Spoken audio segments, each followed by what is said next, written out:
Next, o banco digital que faz acontecer. Olá, boa noite. Boa noite. 77 anos depois, o planeta assiste com preocupação ao pior conflito na Europa depois da Segunda Guerra Mundial.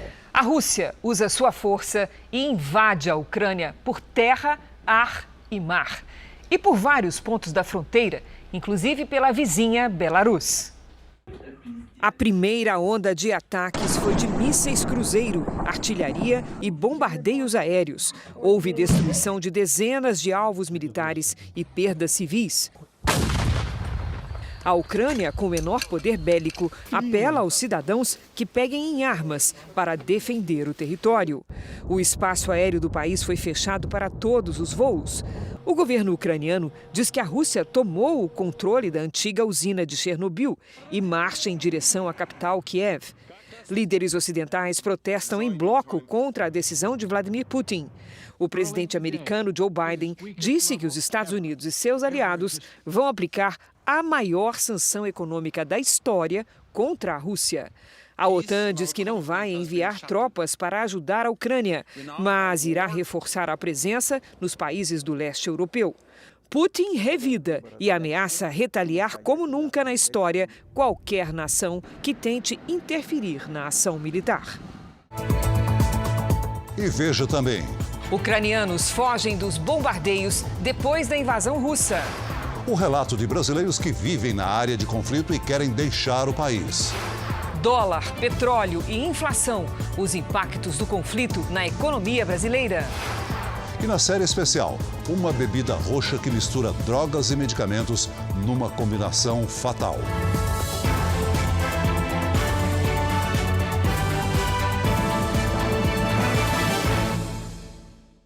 Oferecimento Bradesco. Pague do seu jeito.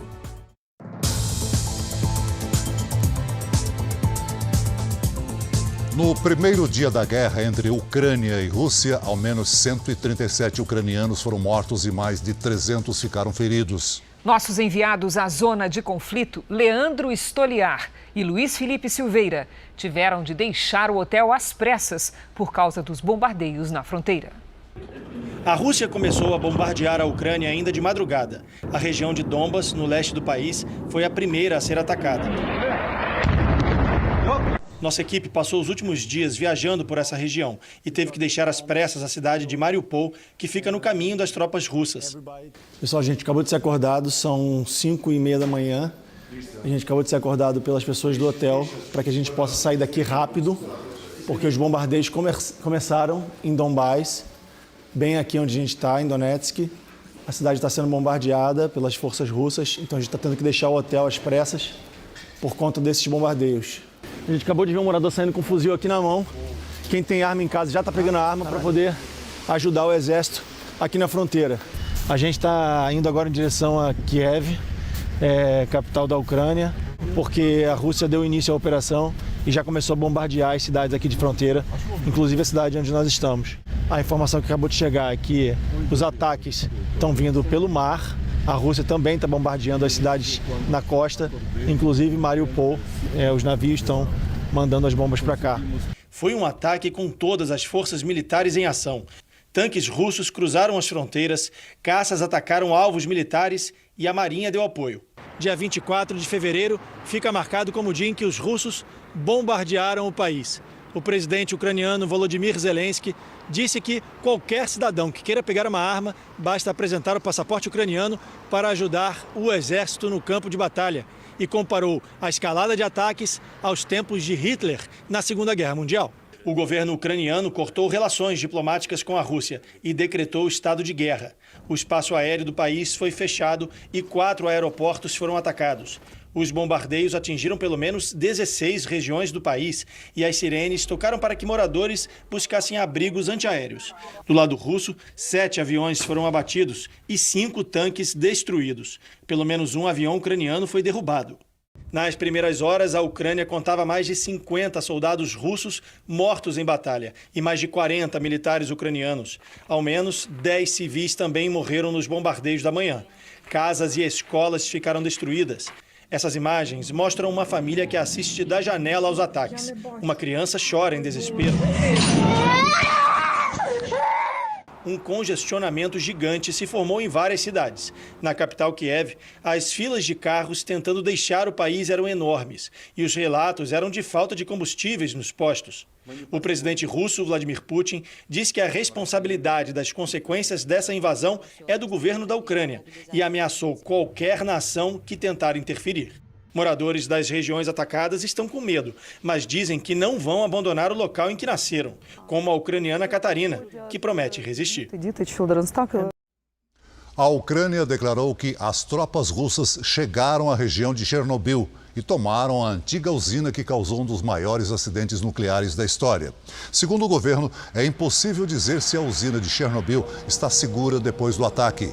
Autoridades da Ucrânia informaram que houve combates na região onde fica o depósito de resíduos nucleares. O presidente da Ucrânia declarou que os soldados do país lutam para que a tragédia de 1986 não se repita. Segundo Volodymyr Zelensky, esta é uma declaração de guerra contra toda a Europa. Agora você vai ver comigo aqui no mapa as regiões da Ucrânia que foram atacadas pela Rússia. A gente pode ver que os ataques aconteceram principalmente próximo às fronteiras do país, como Lviv, Lutsk, Chernobyl, Kharkiv, Kherson e Mariupol. E também aqui nessa área controlada por separatistas, que são pessoas que não reconhecem o poder central da Ucrânia e são pró-Rússia. A capital, Kiev, mais aqui ao centro. A capital foi nos alvos dos militares, assim como essa outra cidade mais central de Dnipro. As tropas russas também invadiram a Ucrânia a partir do território de Belarus, lá em cima, um país que é aliado a Moscou. Outra frente da invasão foi a península da Crimeia, cá embaixo, que foi anexada à Rússia em 2014. Ainda houve ataques a partir do Mar Negro. De lá, os militares entraram na Ucrânia pela cidade portuária de Odessa. O presidente dos Estados Unidos, Joe Biden, fez um novo pronunciamento após a Rússia invadir a Ucrânia e disse que Putin escolheu essa guerra. Putin is the aggressor. Putin chose this war. And now he and his country will bear the consequences. O presidente americano iniciou o discurso atacando diretamente o líder russo. Joe Biden adotou um discurso de quem já vinha avisando há alguns dias de que essa invasão aconteceria e voltou a falar em respostas aos russos. And Putin's aggression against Ukraine will end up costing Russia dearly, economically and strategically. We will make sure of that. De acordo com a imprensa norte-americana, o serviço de inteligência do país ofereceu algumas opções para Biden anunciar como resposta, incluindo ataques cibernéticos. Segundo fontes ligadas ao governo, os Estados Unidos seriam capazes de derrubar o sistema de energia elétrica no território russo, bloquear a internet e desviar trilhos de trem. Joe Biden ainda não teria tomado a decisão final sobre os ataques virtuais, mas garantiu que está pronto para respondê-los. De concreto, optou pela ruptura completa das relações entre os dois países e ainda anunciou sanções, entre elas a limitação das exportações para empresas russas. O democrata rejeitou enfrentar o exército russo na Ucrânia, mas prometeu defender aliados no leste europeu. Para isso, os Estados Unidos devem deslocar 7.000 soldados para a Alemanha. Biden também afirmou que vai liberar reservas de petróleo para controlar o preço da gasolina. Os brasileiros que vivem na Ucrânia foram orientados a procurar abrigos antibombas para se proteger enquanto estão no país. Nós conversamos com um estudante que deixou Goiânia para estudar medicina em Kiev. Ele já está num esconderijo. Davi conversa com a nossa equipe em frente a um bunker, que é uma estrutura reforçada, construída no subterrâneo e que resiste a bombardeios. Disseram que ia haver um ataque geral na cidade toda, vários pontos. Então a gente está ao lado de um bunker, dá até para ver atrás de mim, que a gente está esperando, caso ocorra esse ataque, a gente vai entrar nele, né? Ficar embaixo que é mais seguro. Então a gente está meio na rua, tem muita gente, muitas famílias, crianças, tudo na rua esperando esse aviso, né? Ele conta que o governo orientou a população a ficar perto de esconderijos assim e também a estocar comida. As filas são quilométricas em supermercados. filas de 3 horas para entrar no supermercado. E você entra no supermercado e já não tem mais coisa, sabe? Não tem pão, não tem água suficiente, não tem nada. Davi está na capital Kiev. É onde a maioria dos brasileiros se concentra. Cerca de 30 jogadores de futebol brasileiros atuam na Ucrânia. Muitos estão em hotéis de Kiev, junto com as famílias. Fronteira fechada, espaço aéreo fechado, então a gente não tem como a gente sair. A gente pede muito apoio ao governo do Brasil que possa nos ajudar. Se Deus quiser, a gente está voltando logo para casa para poder curtir a família, dar um abraço. Acordamos, era 4h30 da madrugada, com barulho de bombas. Como nossa casa, a sala era toda de vidro, eu falei pra gente sair de lá o mais rápido possível. E aí os jogadores começaram um a ligar pro outro e decidiram vir tudo pra esse hotel. Mas a gente, assim, barulho de bomba, tem carros de tanque de guerra, assim, na rua. Tá bem complicado. Aqui no Brasil, familiares estão desesperados. O Aloísio acordou cedo hoje com esse vídeo do filho, na Ucrânia. Fala família, tudo bem? Tô aqui. Vocês vão acordar, vão ver a notícia, tá tudo bem aqui, tá? O filho caçula de Aloísio é jogador de futebol. Está na Ucrânia há mais de 10 anos e conquistou dupla nacionalidade. Por isso, defende a seleção daquele país. Na última vez que Moraes esteve aqui no Brasil para visitar a família, nas festas de fim de ano, o pai pediu para o filho não voltar. Pai, eu não posso, agora eu não posso, eu tenho que ir, vai ter jogo, eu preciso jogar na seleção também, tem que respeitar a opinião dele, né? O filho do Luiz também joga futebol e está na Ucrânia. Ele acabou de completar 18 anos. O clima é o pior possível, né? Mesmo porque, por ser muito jovem e não ter vivenciado nada disso, é pânico, tensão, sem saber o que fazer, sem saber para onde ir. Vamos ao vivo agora com imagens de Kiev, capital da Ucrânia. Esse é o prédio administrativo do governo na região central da capital. É madrugada no país, passa de 1 da manhã. A diferença para o Brasil é de 5 horas. Milhares de pessoas deixam a região, apesar de ainda estar longe da zona de conflito. Há pouco, o governo da Ucrânia anunciou que homens entre 18 e 60 anos estão proibidos de deixar o país. O repórter Leandro Stoliar e o cinegrafista Luiz Felipe Silveira, que acompanham a guerra na Ucrânia, estão neste momento numa estação de trem. Eles também, assim como pelo menos 100 mil ucranianos, estão em deslocamento dentro do país em busca de refúgio e para se proteger dos bombardeios. Olá, boa noite a todos. A gente está na cidade de Zaporíjia, esperando o trem para seguir para Kiev, a capital da Ucrânia. Essa aqui é a maior estação ferroviária da cidade e quase todo mundo aqui está esperando por esse trem. Desde cedo, as pessoas fazem longas filas para conseguir as passagens de trem, porque para a maioria esse é o único meio de sair da cidade e também do país. Os moradores aqui estão com medo de novos ataques, por isso eles querem fugir o mais rápido possível. As estradas estão lotadas, os motoristas fazem longas filas para conseguir combustível e o aeroporto aqui de Zaporíjia foi atacado hoje, por isso o trem para muitos é a única opção.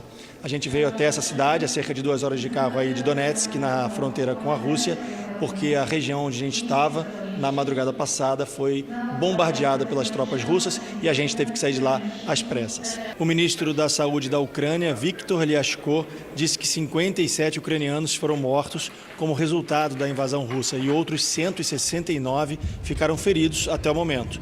Lyashko também disse nesta quinta-feira que as autoridades da Ucrânia estão redirecionando as instalações de saúde do país para abrir espaço para aqueles que precisam de assistência médica por causa dos ataques. Da Ucrânia, Leandro Stoliar. Você acompanha ainda nesta edição novas informações sobre o ataque da Rússia à Ucrânia.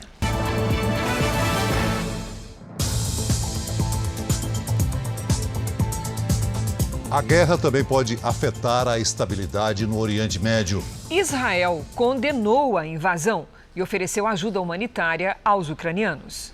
Manifestantes se reuniram em vários países do Oriente Médio em apoio à Ucrânia, entre eles Líbano, Turquia e Israel. O governo israelense ofereceu ajuda humanitária à Ucrânia, mas até agora evitou criticar o presidente russo ou expressar apoio direto ao governo ucraniano. Com a presença militar da Rússia na Síria, tão perto da fronteira de Israel, é preciso que também haja cooperação com Moscou. Na Turquia, o presidente Recep Tayyip Erdogan ofereceu apoio aos ucranianos, mas disse que tanto a Rússia quanto a Ucrânia são países amigos, já que mantém relações econômicas com os dois. O presidente da Rússia, Vladimir Putin, construiu uma forte relação com os principais países do Oriente Médio, entre eles o Irã, que negocia um novo acordo nuclear, e a Síria, que recebeu apoio militar da Rússia durante a guerra civil nos últimos anos. A influência da Rússia também está presente em conflitos da Ásia Central. No final dos anos 70, a União Soviética invadiu o Afeganistão. O conflito, que durou 9 anos e matou cerca de 1 milhão de civis, possibilitou a chegada do Talibã ao poder pela primeira vez em 1996. Nós voltamos com imagens ao vivo da Ucrânia. Esta é a Praça Maidan, em Kiev. A madrugada é de muita tensão no país.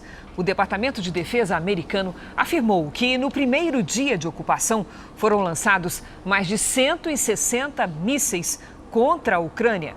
Até o momento, morreram 137 pessoas. E ainda nesta edição, novas informações do confronto da Rússia com a Ucrânia. Aqui no Brasil, a Câmara dos Deputados aprovou o projeto de lei que libera os jogos de azar no país. O texto segue agora para o Senado. O projeto aprovado pelos deputados legaliza cassinos, bingos, jogos online e jogo do bicho. Segundo o texto, que ainda precisa passar pela análise do Senado, as empresas que desejarem ter cassinos no Brasil terão que participar de licitação. Os cassinos só vão poder funcionar em grandes hotéis, tipo resorts, fazendo parte da área de lazer. No estado de São Paulo, será permitida a exploração de 3 cassinos. Em Minas Gerais, no Rio de Janeiro e na Bahia, 2. E no restante do país, um cassino por estado. Pelo projeto, as empresas que desejam explorar os jogos podem até ter capital estrangeiro, mas precisam ser sediadas no Brasil. Menores de 18 anos não poderão jogar. Quem descumprir as regras pode ser condenado a até 7 anos de prisão. A fiscalização dos chamados jogos de azar vai ficar toda a cargo do Ministério da Economia. Segundo o relator do projeto, o governo tem condições de fazer esse controle e argumenta que a legalização vai gerar empregos e renda e aumentar a arrecadação de impostos. Com a implantação dos bingos e dos cassinos, cerca de 1 milhão de empregos sejam gerados com todos os investimentos que poderão ser feitos nos próximos anos e com a arrecadação de aproximadamente 20 bilhões de reais de imposto. A bancada evangélica contrária ao projeto rebate o argumento da arrecadação. Existem estudos internacionais que dizem que para cada dólar arrecadado no mundo com jogos de azar, se gasta 3 em instrumentos de segurança para evitar lavagem de dinheiro e saúde pública. Então, a arrecadação vem por um lado e vai sair 3 vezes mais por outro. É totalmente insustentável esses argumentos. Apesar dos Ministérios da Economia e do Turismo serem a favor do projeto, a expectativa é que o presidente Jair Bolsonaro vete o texto, caso ele também seja aprovado no Senado. O próprio presidente da República demonstra não ser a favor da legalização dos jogos de azar no Brasil. Mas, dentre outras razões, eu gostaria de ressaltar o seguinte: os ganhos econômicos não superam os gastos das desgraças familiares que irão trazer. A seguir, a origem dos conflitos e disputas entre Rússia e Ucrânia. E na série especial, receitas caseiras que misturam remédios controlados e que jovens usam como drogas.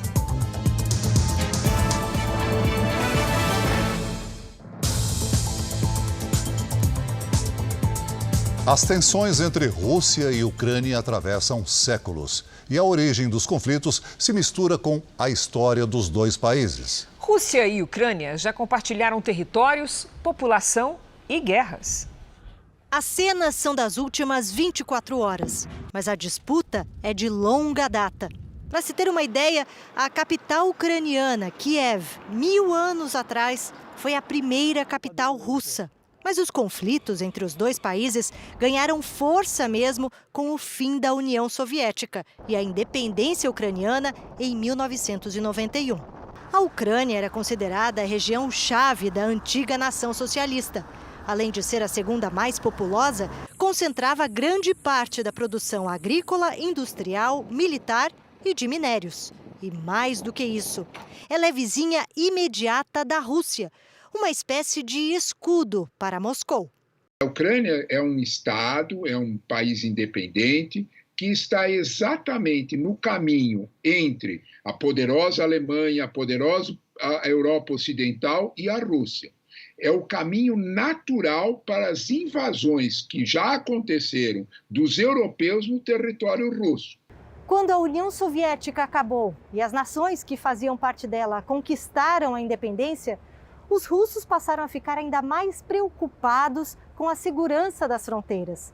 É que várias das antigas repúblicas soviéticas se juntaram à OTAN, organização que foi criada durante a Guerra Fria para conter o poder da Rússia. A Ucrânia se tornou um ponto central para Moscou e uma questão de honra para Vladimir Putin. Parte considerável da população ucraniana tem uma visão ocidental. Ela prefere estar mais perto da Europa Ocidental, da França, da Holanda, da Alemanha, do que da Rússia. É que o país já está dividido.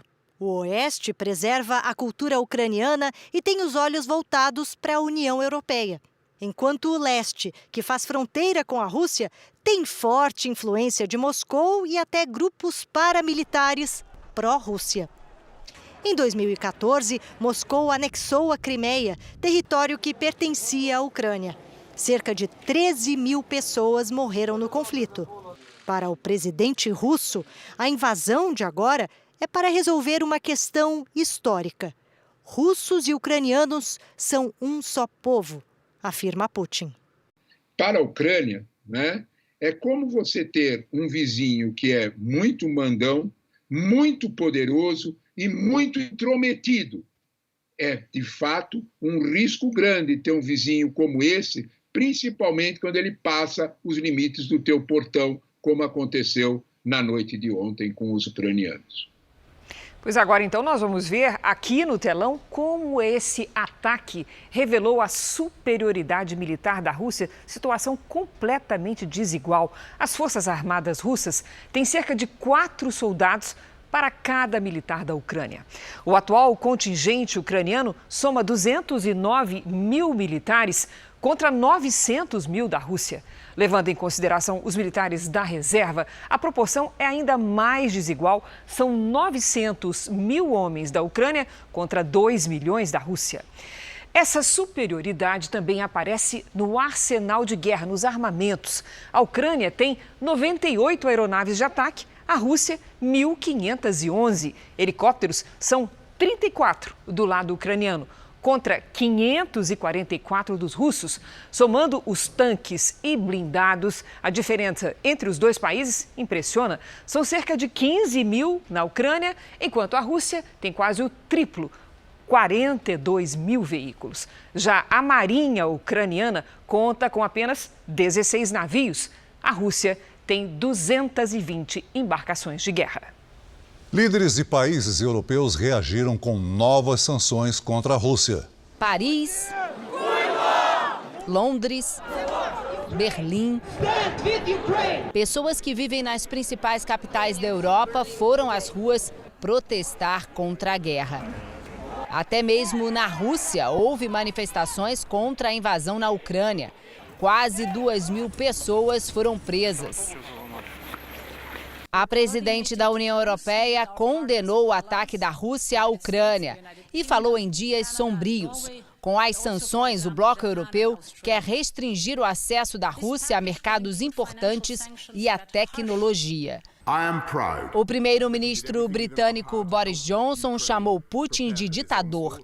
E o presidente francês Emmanuel Macron disse que, ao escolher a guerra, Vladimir Putin atacou a estabilidade da Europa. Para este advogado, especialista em direito econômico, a Rússia está preparada para as sanções. As sanções econômicas não deverão ser suficientes para deter a Rússia, por um motivo muito simples. Putin já as considerou ao fazer a precificação dos custos da invasão do território ucraniano. Afinal de contas, as ameaças de sanções vêm de longo tempo. Apesar da Ucrânia não fazer parte da OTAN, a organização que reúne Estados Unidos e as principais potências europeias disse que vai garantir a defesa dos aliados. Países europeus disponibilizaram homens para integrar as forças da OTAN. Portugal ofereceu mais de 1.000 militares. O primeiro-ministro Antônio Costa disse também que o país está de portas abertas para receber os refugiados ucranianos. Os ucranianos que estão fugindo da guerra já começaram a chegar aos países vizinhos na Europa. Passageiros que deixaram a capital, Kiev, de trem, desembarcaram na Polônia, país vizinho que faz parte da OTAN. Estou muito assustada e triste pela Ucrânia, disse essa jovem. Outro país vizinho, a Hungria, também está com a fronteira aberta para receber os refugiados. Esse casal foi de carro até o país. Agora pretendem ir de trem até a Alemanha. Tínhamos um plano A, B, C. Esse é o plano D, afirmou. A Alemanha também ofereceu ajuda humanitária. Segundo a imprensa alemã, cerca de 1 milhão de pessoas podem fugir da Ucrânia nas próximas semanas. Com o confronto entre Rússia e Ucrânia, especialistas esperam impactos na economia de todo o mundo. Aqui no Brasil, o preço dos combustíveis e dos alimentos devem subir.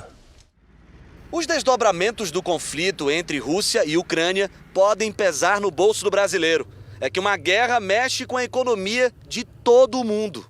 Então sobe o petróleo, sobe alimentos, como o trigo, o milho, sobe também o preço do gás natural, enfim, sobe o dólar. Todas essas altas vão refletir no cenário interno. Nesta quinta-feira, o preço do barril de petróleo atingiu a maior alta em 7 anos. A Rússia é um dos grandes produtores de petróleo no mundo e pode diminuir a disponibilidade no mercado, fazendo o valor aumentar. A alta dos combustíveis faz com que o preço de tudo suba, mas os especialistas acreditam que vários setores da economia ainda podem ser impactados de outras maneiras. Em 2021, o Brasil foi o 6º maior destino das exportações russas. Os russos são importantes fornecedores de fertilizantes para o país. Com os bloqueios econômicos que podem surgir, vai ficar mais caro e difícil comprar o produto. Ou seja, a tendência é afetar a agricultura e o preço dos alimentos. O valor do dólar, que no começo da semana estava em queda, fechou o dia em alta, no valor de R$ 5,12. De acordo com esse economista, outro problema é que a inflação no Brasil deve subir. A inflação já passa dos 10%, deve continuar aumentando, principalmente com esse cenário externo. Mas os especialistas também acreditam que as exportações no Brasil devem aumentar. Uma das explicações é que vários países poderão trocar produtos produzidos na Rússia e na Ucrânia por bens brasileiros. 2 exemplos são grãos e minérios. A gente pode se beneficiar desse cenário exportando mais para a China, que é a nossa principal ponte comercial hoje. Em Brasília, a Embaixada da Ucrânia cobrou uma posição mais dura do governo brasileiro com relação ao ataque russo. No Itamaraty, a prioridade agora é retirar os brasileiros do território em conflito.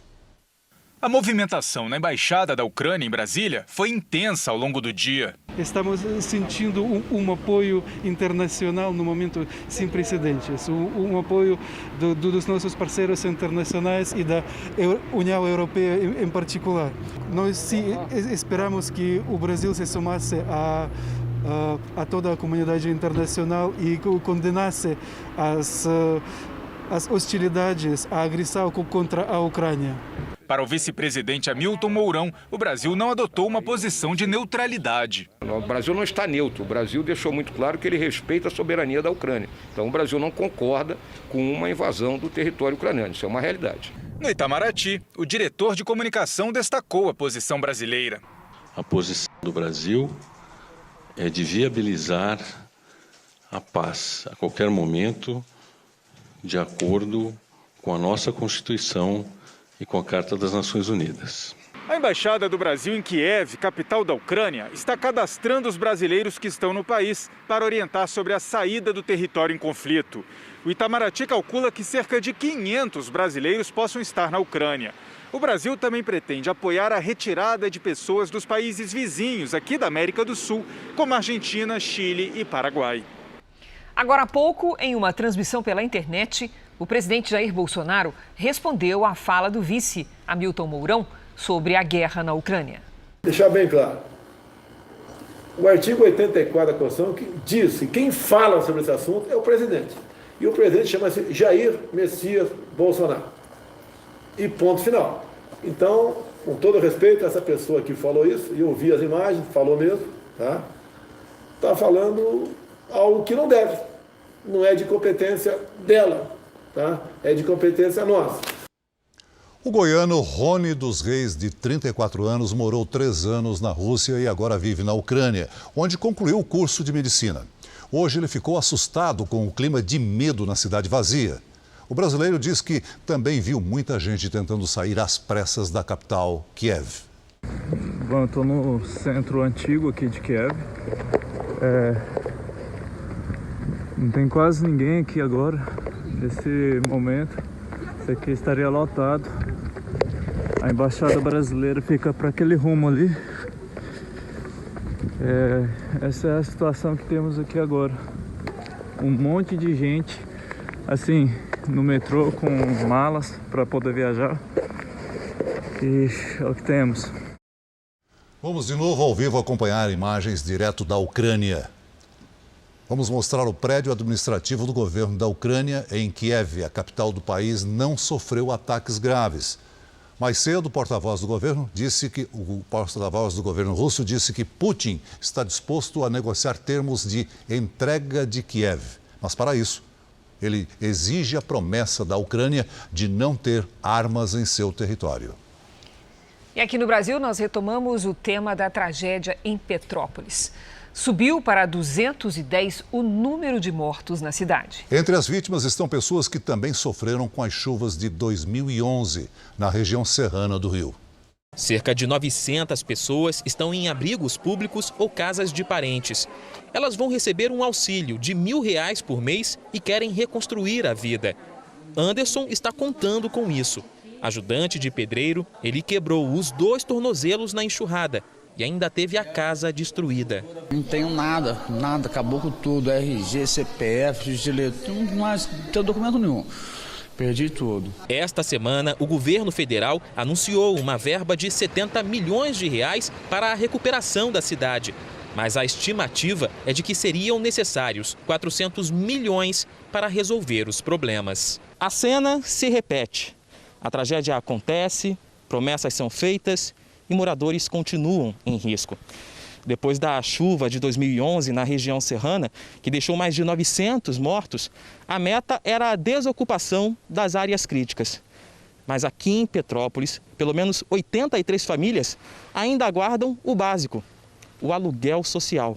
Outras 348 vítimas da tragédia recebem o benefício, mas também não foram contempladas por imóveis populares prometidos na época. E quem não conseguiu ajuda do governo voltou para as áreas de risco. Infelizmente, ou é no topo do morro ou é na beira do rio.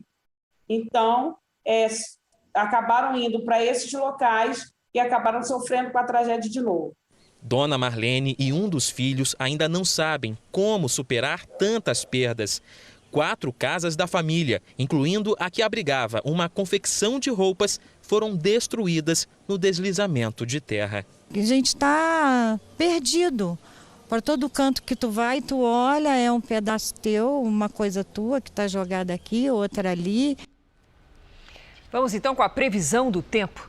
A quinta-feira foi quente no Brasil. Cidades do sul do país registraram 41 graus, 11 acima do normal. Vamos saber como é que vai ser o tempo na sexta-feira? Com a Lidiane Sayuri. Boa noite, Lid. Como é que vai ser a nossa sexta? Vamos lá, Cris. Boa noite para você, para o Celso, para quem nos acompanha. A temperatura diminui um pouco no Rio Grande do Sul e sobe bastante nos outros estados. Uma frente fria na Argentina aumenta as nuvens sobre o estado gaúcho e provoca temporais nas próximas horas.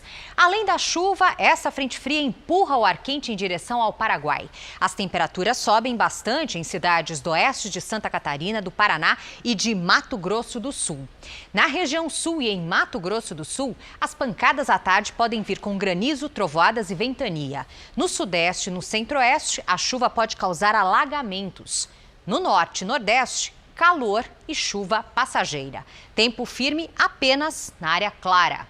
Em Porto Alegre, no Rio de Janeiro e em Belém, máxima de 33 graus. Em Goiânia e Maceió faz até 32. Em São Paulo, 33 graus até domingo. Na segunda, podemos ter a maior temperatura do ano se os termômetros passarem dos 34 graus. O Tempo Delivery de hoje começa por Minas Gerais. A Rafaela é de Cuparaqui. Opa, Rafinha, tudo bem com você? Bom, tem muito mais sol do que chuva em Cuparaqui, viu? Até domingo, chuva isolada só à tarde. Onde chover, pode aparecer arco-íris, tá?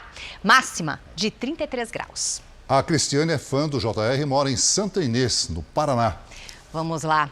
Cristiane, tem chance de temporais nos próximos dias em Santa Inês. A maior quantidade de água deve cair nesta sexta-feira. No fim de semana, as pancadas de chuva serão mais rápidas. Máxima de 36 graus. Participe do Tempo Delivery pelas redes sociais. Mande uma mensagem com a hashtag você no JR. Boa noite, gente. Obrigada, Lid. Até amanhã, Lid. O presidente Bolsonaro esteve hoje em São Paulo para a inauguração de obras. Em 2 discursos, Bolsonaro não se manifestou sobre a guerra entre Rússia e Ucrânia. Em São José do Rio Preto, interior paulista, o presidente Jair Bolsonaro inaugurou a duplicação da BR-153. Bolsonaro conheceu as obras numa motociata. No evento de inauguração, o presidente foi acompanhado por vários ministros e lideranças políticas locais. No discurso, usando uma camisa de um time de futebol de Rio Preto, o presidente não falou sobre a invasão da Rússia à Ucrânia.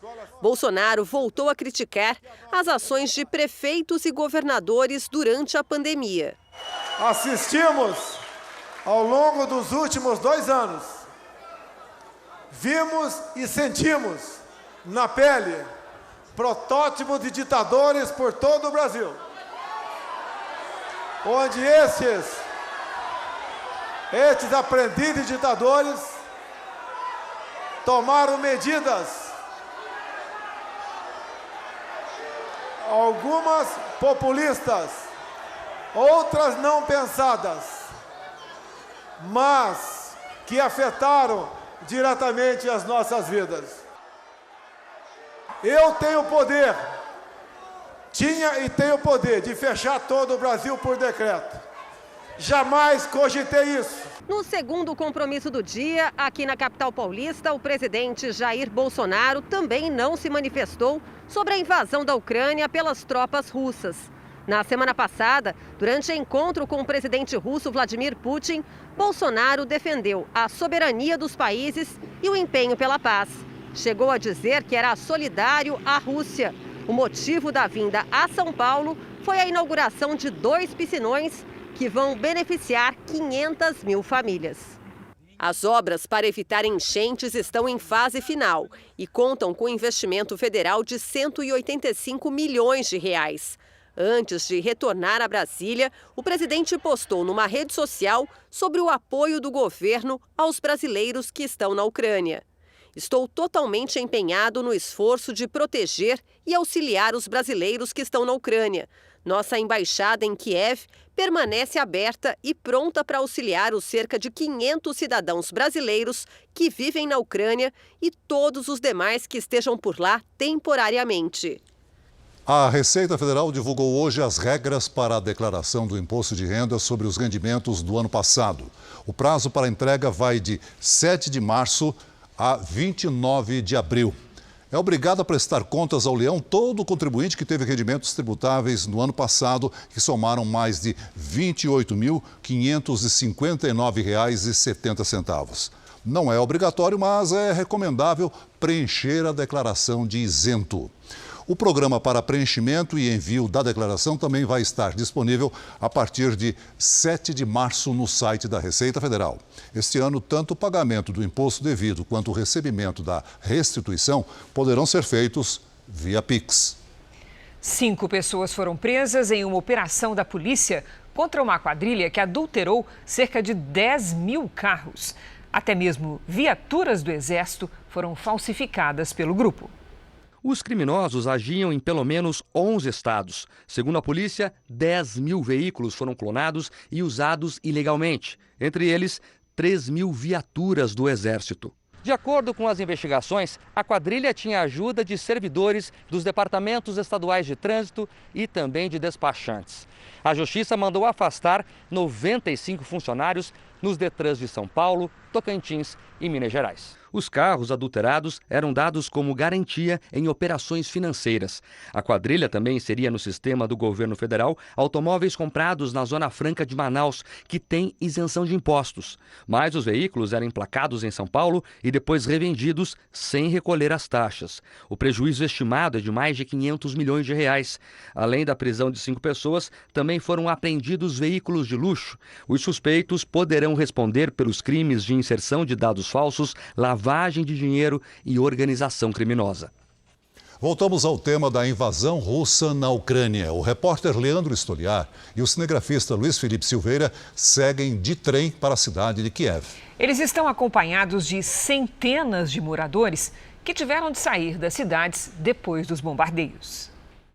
Oi, estamos agora dentro do trem que segue para a capital ucraniana, Kiev, e está tudo muito apreensivo aqui, porque a gente recebeu a informação de que na capital tem agora um toque de recolher. Entre 10 da noite e 7 da manhã, ninguém pode ficar na rua, porque o exército ucraniano recebeu uma informação de que as tropas russas podem bombardear o centro da capital durante a madrugada. O exército russo lançou mísseis na capital Kiev nessa quinta-feira em alvos militares. A Ucrânia fala em mais de 50 militares russos mortos e mais de 40 soldados ucranianos. Da Ucrânia, Leandro Stoliar. Por meio das redes sociais, muitas pessoas conseguiram transmitir ao mundo um outro olhar sobre a guerra. Imagens das janelas e o som das sirenes. Essa foi uma transmissão que atraiu mais de 50 mil pessoas. Este brasileiro tem um canal na internet e mostrou como estava a situação num dos supermercados de Lviv, cidade do oeste da Ucrânia. Muita gente com pressa e alguns produtos já em falta. Aqui, ao mostrar o que estava acontecendo, a pessoa por trás da câmera do celular não consegue esconder o medo de viver uma guerra. Nos comentários, corações e flores virtuais de todas as partes do mundo. Desejos de que a paz não demore a voltar. Receitas caseiras que misturam remédios controlados passaram a ser importadas por brasileiros nos últimos anos. São substâncias que os jovens usam como droga. E a maioria não sabe o risco que corre. É o que você vai ver na 4ª reportagem da série especial desta semana.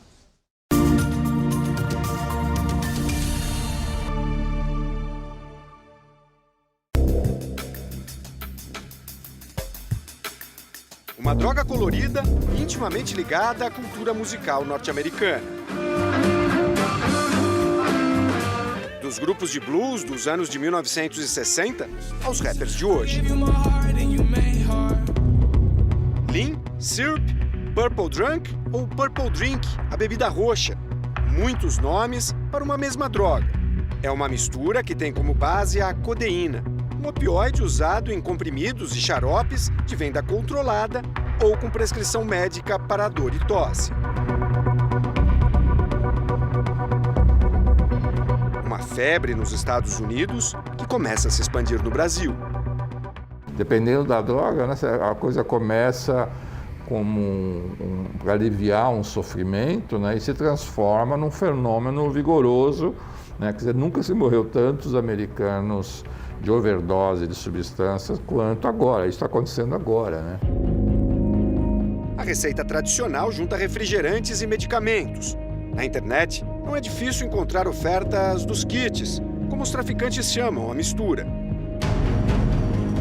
Pesquisando numa rede social, nossa produtora faz contato com o vendedor. Sem se identificar como jornalista, começa a negociar com ele.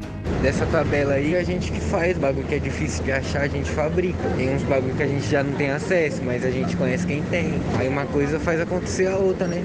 O dinheiro move o mundo e é poucas.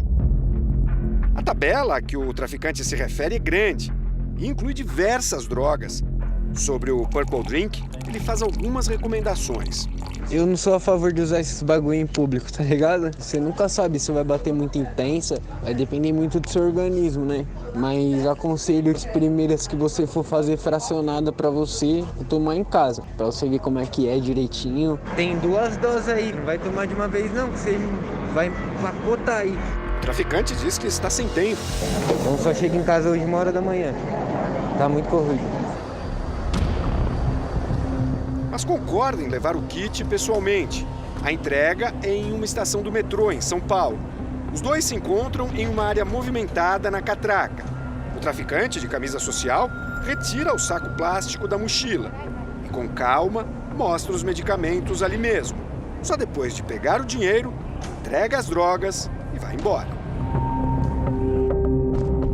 Os medicamentos são descartados pela nossa equipe. O principal risco é que, em grandes quantidades, ele pode levar a um quadro de síndrome depressora do sistema nervoso central, levando o quê? O indivíduo em coma e depressão do centro respiratório.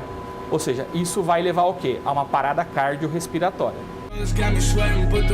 A morte do rapper americano Juice WRLD, em 2019, foi causada por uma overdose de codeína com outro analgésico, a oxicodona. Um dos muitos exemplos do risco de se ingerir medicamentos sem controle ou sem nem saber o que está consumindo, algo comum entre os usuários frequentes de drogas. Daniel está em abstinência há 6 anos. Em mais de 2 décadas de dependência química, teve princípios de overdose e quase morreu em um acidente de carro. Naquela noite eu tomei várias coisas, não me lembro o que eu tomei. Eram medicamentos? Eram medicamentos. A fórmula mais comum do Purple Drink é mesmo com a codeína, mas existem outras misturas que estão sendo consumidas com o mesmo nome. Essa daqui é um exemplo. Juntou álcool com 2 antidepressivos e um analgésico. 4 substâncias com potencial tóxico no mesmo frasco. A análise foi realizada no Laboratório de Toxicologia da Universidade Estadual de Campinas, a Unicamp. Aqui eu não sei se eu tenho 10 comprimidos de paracetamol, 50 comprimidos de sertralina. Isso aqui é uma mistura caseira. Então, se você está buscando um efeito além do terapêutico, você está chegando próximo do efeito tóxico. Nós entramos no laboratório do Instituto de Criminalística de São Paulo. Todas as drogas lícitas ou ilícitas apreendidas na capital são analisadas aqui. É comum detectar produtos com a embalagem de uma substância e o conteúdo de outra. Que o perito está analisando 2 substâncias. Essa que é uma embalagem que foi apreendida pelos Correios, provavelmente uma venda pela internet. E mais esses 2 frascos de comprimidos. Suspeita aqui de anabolizantes. É suspeita de anabolizante, é um líquido oleoso que a gente vai analisar para confirmar qual a composição, se tem mesmo anabolizante, qual anabolizante que é. As amostras são separadas e levadas para uma máquina. Ele faz a separação de componentes e a identificação de componentes. É como se, por exemplo, eu estivesse procurando ouro, eu tivesse uma peneira que separasse os diferentes pedregulhos. E esse aqui consegue identificar o ouro que eu estou procurando. Em 15 minutos, o que era suspeita vira certeza. A ampola, que tinha um líquido oleoso, o princípio ativo não era aquele declarado em rótulo. Ou seja, o contrabandista, o adulterador, ele trocou o princípio ativo, colocando a saúde do usuário em risco. A fraude no mercado clandestino de medicamentos gera perda financeira, mas o maior prejuízo é para o organismo de quem não sabe o que está consumindo. E ainda sobre o conflito no leste europeu, a Ucrânia fechou o espaço aéreo do país para voos comerciais. Imagens de hoje, mais cedo, mostram as companhias aéreas desviando as rotas dos voos para não sobrevoar a Ucrânia. As fronteiras com a Rússia, com Belarus e a costa do Mar Negro também não apresentam tráfego aéreo. O Jornal da Record termina aqui. A cobertura completa da guerra na Ucrânia você acompanha na edição da 00:30 do Jornal da Record e também no Fala Brasil, às 8:30 da manhã. Fique agora com a Bíblia. Episódio de hoje, os 10 mandamentos. A gente se vê amanhã. Até lá. Boa noite e até amanhã.